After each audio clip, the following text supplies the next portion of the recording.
اچھا سر، اگلا کوشچن ہے نافرمان اولاد کو راہ راست پر لانے کے لیے کوئی وظیفہ بتا دیں۔ اچھا، اگر آپ کی اجازت ہو تو وظیفہ بتانے سے پہلے میں اسباب بھی بیان کرنا چاہتا ہوں۔ جی ضرور کہ دیکھیں کہ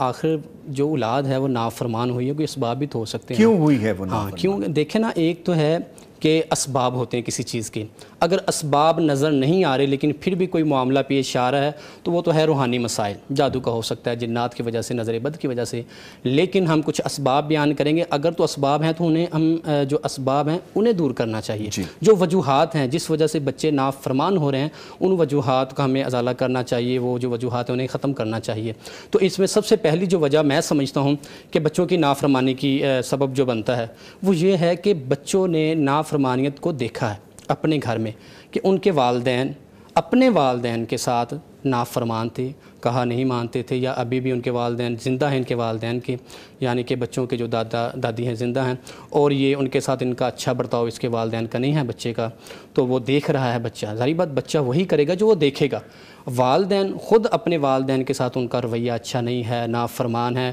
بعض تو ایسے بھی ہیں اللہ انہیں ہدایت نصیب فرمائے تھپڑ تک والدین کو مار دیتے ہیں، استغفر اللہ، گالیاں دیتا ہیں۔ تو اس طرح اگر تو نافرمانیت کا کوئی ہے ان کے والدین میں تو اسے سب سے پہلے دور کرنا چاہیے تاکہ بچوں پہ ایسا اثر نہ پہنچے۔ اور دوسری جو وجہ میں سمجھتا ہوں وہ یہ ہے کہ آپ کے بچے کے دماغ میں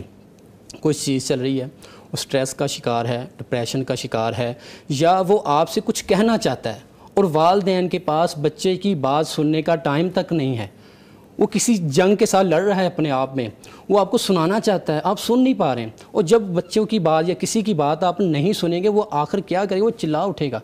وہ چیخے گا، چلائے گا کہ اس کی بات کو نہیں سنا جا رہا، اس کی پریشانی کو دور نہیں کیا جا رہا، اس کی ضرورت کو پورا نہیں کیا جا رہا۔ تو دیکھیں اپنے بچوں کو سنیں۔ والدین بھی اکثر کیا، اب موبائل کا دور، بچوں نے کیا کرنا ہے، والدین ہی موبائل نہیں چھوڑتے ہیں، بچے ٹائم مانگتے ہیں انہیں ٹائم نہیں دیا جا رہا ہے، بچوں کی ضروریات، ان کی ضروریات کا خیال نہیں رکھا جا رہا، وہ کہنا چاہتے ہیں آپ سے، اپنا درد بیان کرنا چاہتے ہیں، ضروریات بیان کرنا چاہتے ہیں، لیکن یہ ویسے قاری صاحب بہت اچھی بات کی کہ ہمیں ڈائیلاگ کرنے چاہیے، بالکل کرنے چاہیے، اپنے بچوں کو وقت دینا چاہیے، ہر وقت اس گیجٹ میں ہمیں نہیں کھوئے رہنا چاہیے۔ پیرنٹس بھی ہم یہی کرتے ہیں کہ بیٹا یا بیٹی علیحدہ علیحدہ موبائل لے کے بیٹھیں، بیگم اور صاحب علیحدہ موبائل لے کے بیٹھیں، ایون کہ گھر کے دادا دادی نانا نانی وہ علیحدہ موبائل لے کے بیٹھیں۔ اپنے بچوں سے گفتگو کرنی چاہیے، ہمیں وہ جو پرانی بانڈنگ تھی جو ہمارے والدین ہمیں دیا کرتے تھے یا ان کے والدین ایک دوسرے سے گفتگو کرتے تھے۔ پلیز فرمائیے۔ تو یہ دوسرا سبب۔ اور تیسرا جو ہے جو میں سمجھتا ہوں کہ بچوں کی نافرمانی کا باعث بنتا ہے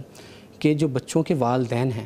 وہ آپس میں ہر وقت لڑائی جھگڑا کرتے رہتے ہیں۔ خاوند ہے تو بیوی کو گالیاں دے رہا ہے، مار رہا ہے، جھگڑ رہا ہے، بیوی خاوند کی نافرمانی کر رہی ہے، چیخ رہی ہے، چلا رہی ہے، صبح شام بچہ یہ واچ کر رہا ہے، وہ دیکھ رہا ہے یہ ساری چیزوں کو، اس کا اثر بچوں پہ ہو رہا ہے، ایفیکٹ ہو رہا ہے۔ تو اگر یہ چیزیں جو اسباب میں نے 3 بیان کیے ہیں ان میں اگر کوئی سبب پایا جاتا ہے تو اس کو دور کرنے کی سب سے پہلے کوشش کرنی چاہیے۔ لیکن اگر والدین سمجھتے ہیں کہ ایسا کوئی اسباب گھر میں موجود نہیں ہے، پراپر ہم بچے کو ٹائم دے رہے ہیں، ہر چیز دیکھ رہے ہیں، لیکن پھر بھی بچہ نافرمان ہو رہا ہے، تو پھر اس کے لیے انشاءاللہ ہم 2 وظائف قرآن سے انشاءاللہ تعالی ہم بیان کرتے ہیں، وہ وظیفے کرنے شروع کر دیں، انشاءاللہ الرحمن آپ کے جو بچے ہیں وہ فرما بردار ہو جائیں گے۔ سب سے پہلے سورہ احقاف کی آیت نمبر 15 ہے، اصلح لی فی ذریتی انی تبت الیک و انی من المسلمین، اللہ میری اولاد کو صالح بنا، نیک بنا۔